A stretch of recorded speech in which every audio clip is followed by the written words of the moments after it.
Spirit. Thank you, God. All glory, honor, and praises belongs to you, Lord. In Jesus' name, amen. Amen.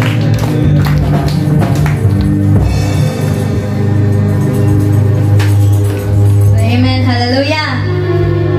Ato ay acknowledge ko sa ang presensya sa atong buwing Diyos. Ato matagang ulang offering ako. Hallelujah. So, una po sa tanan akong i-acknowledge ang atong mga kaigsuunan nga. Atong nakinan pag-usap. Kagikan sa Manila. Atong malungkakan. Pag sa atong po nga. Nakauman pag-usap nga. Mga kaigsuunan sila. Ate. So, i-acknowledge sa Ginoo ang inyong mga presensya o labaw sa tanan nalipay usab kami nga nagkita-kita na buta sa nabo. So, for our announcements, dili ta mamauli karon. Tungod kay magsalo-salo na punta. Tungod kay kung anata sa presensya sa Ginoo, dili jud ta magkulang sa panalangin. So, hallelujah.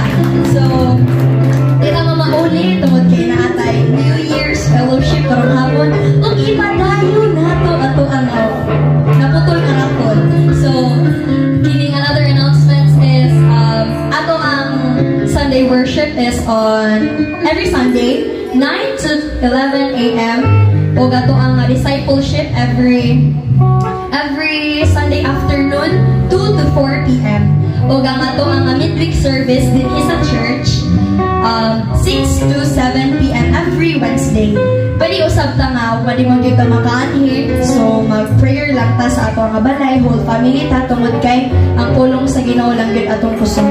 O si Jesus yun ato ang kusog. O ato ang practice every Saturday, 2 to 4 p.m. O ato ang usab nga panlimpyo every Saturday. Oo, so